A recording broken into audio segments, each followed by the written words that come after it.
Ito na ang latest ng Mixed Topics, mainit na showbiz ganap. Kim Pao, sunod-sunod ang mga naging shows abroad at iba't ibang lugar sa Pilipinas para pasalamatan ang kanilang mga fans na tumatangkilik sa kanila hanggang ngayon. Sa katunayan ay naimbitahan sa Gayon Ciudad Festival Sorsogon ang Kim Pao. Ayon sa maikling speech ni Paulo Avellino, na requested si Kim ng mga taga Sorsogon at humble na sinabi ni Paulo na pati siya ay sinama na rin. Kaya naman nagpapasalamat si Paulo sa mga taga Sorsogon at mga kinauukulan na tumulong at ginawang posible ang hiling ng kanilang mga nasasakupan. Kitang-kita naman na punong-puno na naman ng mga fans ang lugar kung saan ginanap ito at makikita na kahit saan ay inaabangan talaga ang Kim Pao ng kanilang mga tagahanga. Ang lakas ng dating at chemistry ng Kim Pao at ang nagugustuhan ng mga fans ay ang pagiging natural ng dalawa sa stage or sa mga proyekto nila. Tinangkilik ng mga tao ang Kim Pao dahil sa husay nilang pag-arte sa linlang hanggang sa pumatok ito at sinundan ng What's Wrong with Secretary Kim. Hanggang sa Thanksgiving nila ay sinusundan ng Kim Pao kahit saan mag-show ang dalawa, mapa-local man ito o abroad.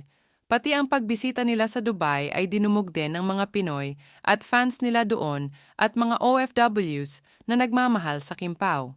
Sa katunayan ay kinakiligan at kinagiliwan na naman ang Kim Pao sa Sorsogon dahil kahit na-pause na si Paulo ay tuloy pa rin ang show at todo suporta din si Kim sa kanya.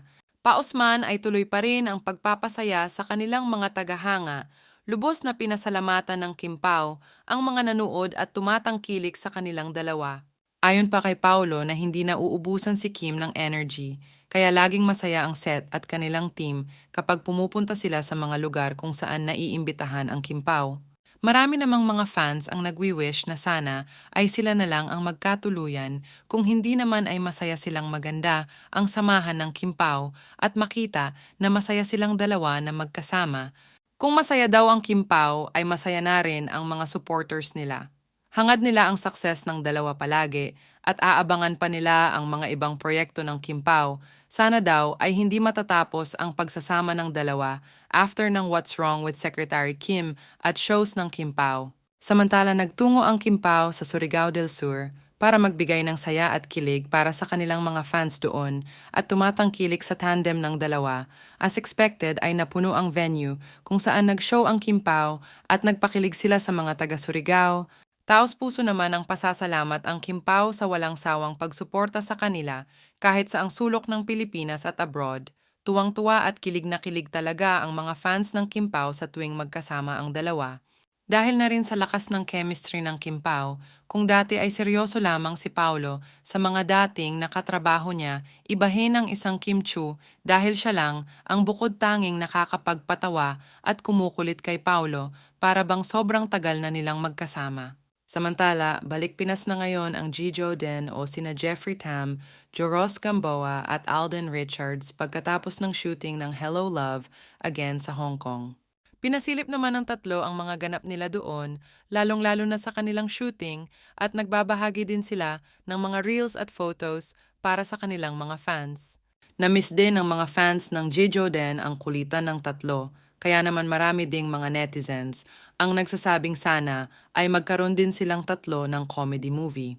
Wala pa man update kay Catherine Bernardo para sa pelikulang Hello, Love Again kung magtutungo na ba siya sa Canada, ngunit mapapansin na bukod sa busy schedule ni Catherine, nag-spend pa rin siya ng panahon para sa kanyang pamilya every weekend.